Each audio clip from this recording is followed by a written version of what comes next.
Hello, MavMind Collective, and welcome to another episode of the HypnoSales Show. Today we're going to be talking about the difference between the meeting goal and the meeting agenda.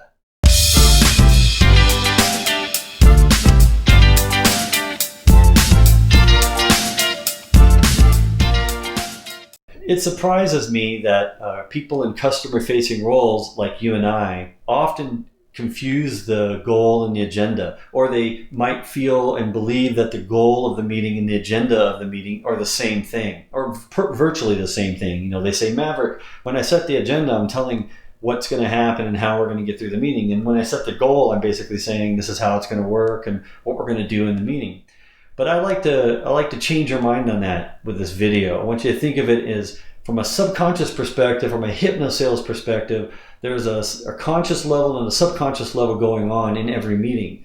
The goal is how you can control the meeting, and the agenda is going to be the steps you're going to take to achieve the outcome or the goal in the meeting. So this is the how, and this is the why. This is why you're doing it. This is a strategic reason why you're having the meeting in the first place. This is how you're doing it. So from the logical levels video I showed previously, if you've watched that, I'm using that same concept of why dictates how. For every why, there's a how. There's a reason, and then there's a belief, a behavior. So this is a belief and this is a behavior.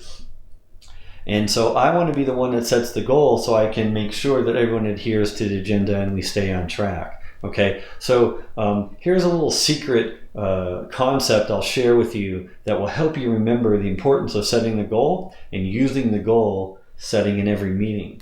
And that is, the goal you can think about is like a little miniature law that you're setting and getting everyone to agree to the goal or to the law of the meeting. And then you get to be the policeman and you get to enforce the law. So if you get everyone to agree to this law that you're now creating for this meeting, you get to enforce it or not enforce it. You can choose to enforce it or to let people get away with the crime, if you will. And what kind of crimes do I mean? Well, crimes could be like someone intentionally hijacks your meeting. Have you ever had that happen?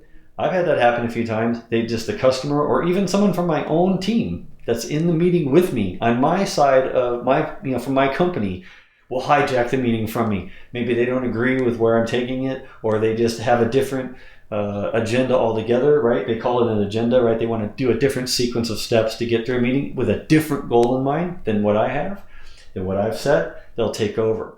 The other way that someone can commit a crime in a meeting by violating the law that you've set is usually it's unintentional, but they'll go down a rabbit hole discussion. They'll get to talking about some details, and usually two or three people will start getting into details, and they leave everyone else in the meeting out of that discussion because the rest of us understand what they're talking about.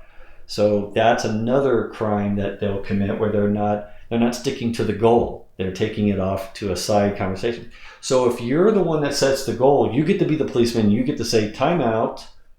You're talking about X right now, or you're intending to take the meeting towards X. We decided to talk about Y at the beginning of this meeting, and I want to stick to keeping this meeting about Y, and you can talk about X in another meeting. We'll take that offline. So in other words, you get to enforce that whole idea of, we're not going to talk about that. We're going to take that offline somewhere else and talk about it at a different time. This meeting is about talking about why and getting to what we agreed on was the law for this meeting, and everyone needs to adhere to it. Okay? So if you set the goal, you get to enforce it or not enforce it. You can also choose to let people get away with the crime. So in other words, if the client hijacks your meeting, or someone from your team hijacks the meeting from you, but it's beneficial for everyone and you want to allow it to happen, you can allow that to happen because you set the goal in the law, so you get to enforce it, or you get to let them go, let them hijack it, or have that sidebar discussion if it's beneficial to everyone.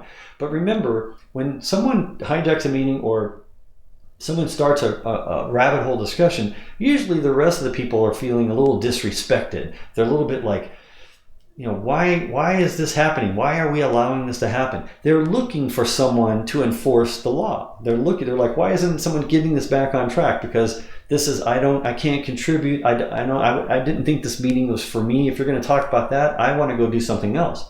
So they are looking for someone to enforce the law. So if you set the goal in the law, you enforce it, you can keep everybody on track, and everyone will appreciate you more. They'll trust that you're in every meeting. They're going to trust you to keep everyone aligned and enforcing the law and keeping all the criminals, if you will, from being committing the crimes and taking the meeting somewhere else and disrespecting everyone else in the meeting. So they're looking for you. They're appreciative, and they want you to be the leader. They want you to enforce the law every time. Now, I've had some customers that sometimes they set the goal before I get a chance. They'll set the goal and they'll set the law before I get a chance. Now, if they set the law, then everyone's going to expect them to enforce it.